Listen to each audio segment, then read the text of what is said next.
So if you're a perfectionist, I'd love to share some practices with you so that you can free yourself from the prison of perfectionism and find presence and the joy and aliveness that comes from living from a place of choice, of a place of free from shoulds and have-tos.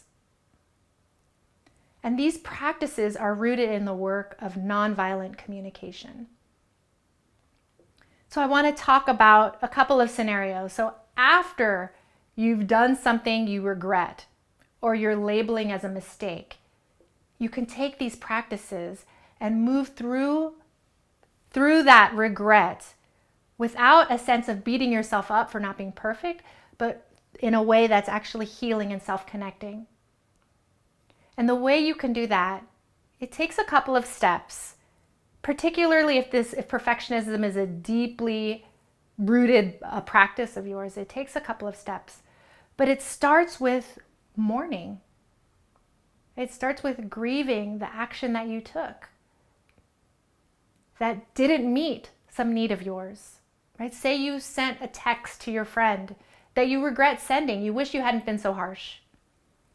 Mourning can look like understanding and naming and connecting with the need of yours that you didn't meet.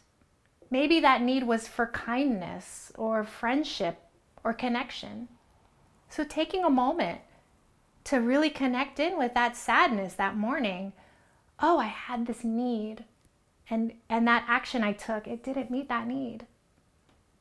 And let that sadness, let that mourning move through you without blame, without judgment. Just really mourning the loss of that opportunity to meet that need in a different way. And then the next step is to move into self-forgiveness.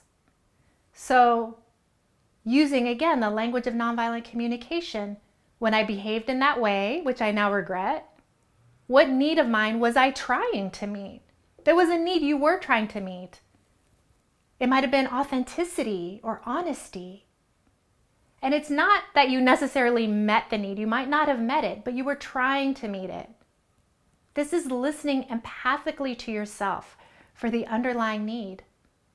What need was I trying to meet when I sent that text? It was something deeply held, something important to you. And understanding and naming and connecting with that is the path of self-forgiveness. And now if you practice perfectionism regularly, just generally, you just kind of walk through the world. There's not necessarily an action you regret. You just kind of have this air of disappointment with yourself or harshness with yourself. I want to invite you to notice where you're using the word should against yourself and begin practicing translating those shoulds into choices.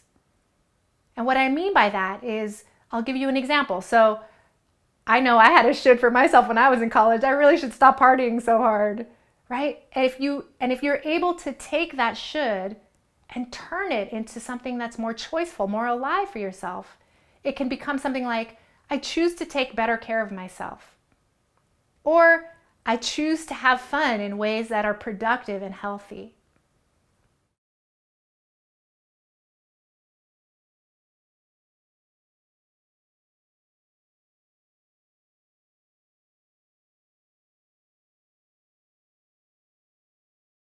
So another practice to generally begin cultivating into your life is the practice of self-compassion. So regularly practice understanding, naming, and connecting deeply with your own feelings and needs without blame or judgment, so that becomes your new habit, your new practice, and begins to move you away from this impossible standard and painful practice of perfectionism. And in your quest for releasing perfectionism, don't make this another thing that you try to be perfect about.